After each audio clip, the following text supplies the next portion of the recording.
Welcome back to Raceweek Illustrated Garage Talk. And we go back now to Fairgrounds Speedway Nashville in Nashville, Tennessee, where we're joined by SB Nation's Matt Weaver. Matt, we got to see a terrific race, a great kickoff for the Southern Super Series. Give us your thoughts on this first Southern Super Series race. I thought it was a real good race overall. I think the guys were a little trepidatious at first. They didn't want to go up there and tear their equipment up. First race of the season. But I thought the racing, especially in the second half after the mandatory pit stop and break, was some of the better racing you'll see across the country of any division. Now, what about Bubba Pollard? His car was just on a rail. He led all but about 20 laps. Give us your thoughts on his victory. Well, Bubba Pollard was on a mission coming back here to Fairgrounds Speedway Nashville. He was within really just a few tenths of a second of winning the All-American 400 when the rain came. He was running side by side with Ross Kenseth and just couldn't close the deal. And so here's a guy who, he wanted a guitar. He spent the entire off-season thinking about how he was going to get that guitar, brought the car, dominated the race. Now he's a winner at Nashville Fairgrounds Speedway.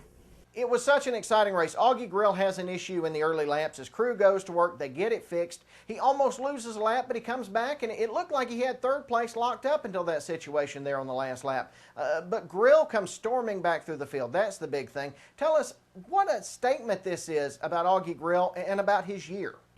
Well, Augie Grill is consistent. This is who he is. He's not going to be a spectacular qualifier. He's going to start in the middle of the pack, and as a result, sometimes he gets involved in whether it's accidents or mechanical issues.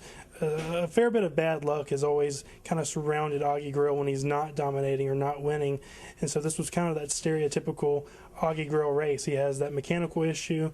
They get it fixed really, really quick. Their team is really good, and they got the car back on the track and they left it up to Augie, and Augie does what he does best, which is go out there and just turn the wheel and try to do the best laps he can and finish top 5, top 10. It was the first race ever for the Southern Super Series, Matt, but it was also the season opener for Nashville. Let's talk about what an important jumping off point this is for both of those in 2013. Well, the Southern Super Series is a huge deal for Southeastern late model racing, for short track racing in general in the Southeast. As far as Nashville is concerned, this is a track that in many ways, with no disrespect to them, has kind of lacked an identity. They had the Pro Series East here for a few years. The All-American has kind of gone through several changes and format changes. I think the Southern Super Series hosting the first race and the last race, the All-American 400, brings a bit of stability and an identity to the track. And the same could be said for Mobile and Pensacola and Gresham and Montgomery, the other 4 tracks that host Southern Super Series races throughout the season.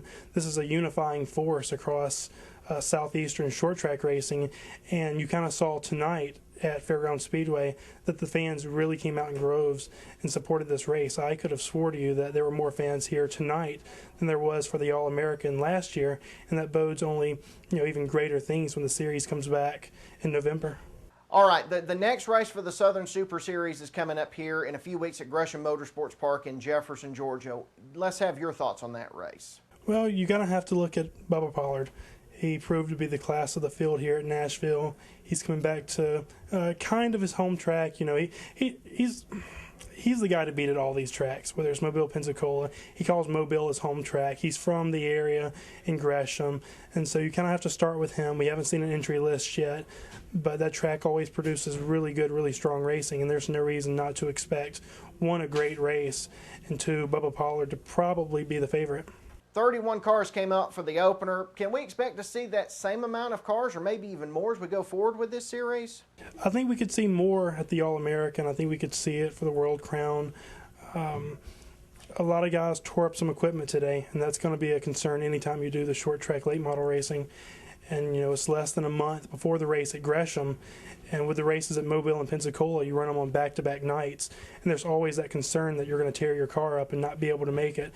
But I do think that the bar being set at 25 to 30 is a pretty good expectation to hold when you look at races at Mobile and Pensacola and the rest of the season. Okay, Matt, it's the second straight race that you chose Kyle Benjamin to win, going back to the ARCA race at Mobile a few weeks back, and it's the second straight race that I chose the winner. Now, maybe we ought to get a points deal going here. I'm up 2 on you now.